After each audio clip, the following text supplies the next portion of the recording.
Erev Shabbat Shalom. This week here in Israel, we'll be reading Parshat Pinchas. And it is the beginning of the end of the narrative in the desert. Last week, Miriam and Aaron passed away, and the transition of the next generation of leadership has begun with Elazar taking over as the high priest. And Moses is now in a place where he himself is faced with the true test of leadership of how do you find a successor in your own leadership model. And many of us might not be formal leaders in a formal sense, but each one of us has a place in which we lead, whether it's in our communities, in our workplace, in our homes. We all have values that we share, that we want to convey forward. And the Mishnah, the beginning, the first Mishnah of Pirkei Avot, retells that Moses receives the Torah at Mount Sinai and gives it over to Joshua. One of my teachers in Montreal, Rabbi Sidney Shoham of blessed memory, would always come to this Mishnah. Often you study these Mishnayot in the house of mourning. He would always pause and say, this for him is the most tragic of all Mishnayot.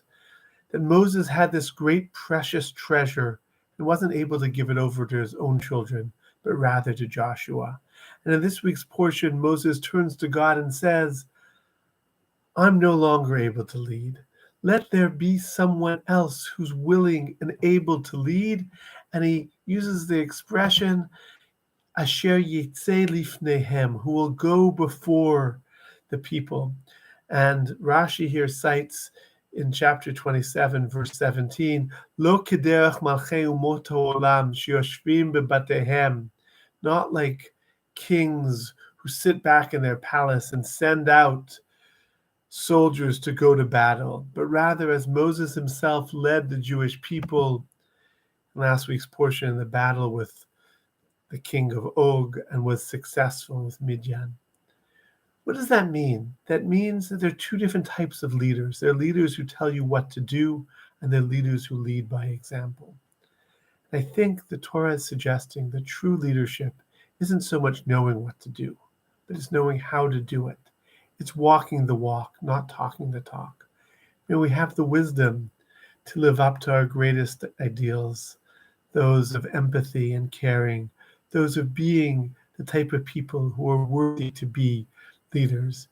And may it be a Shabbat in which we know how to give over, not by telling people what to do, but by being the people we wish to inspire others to be.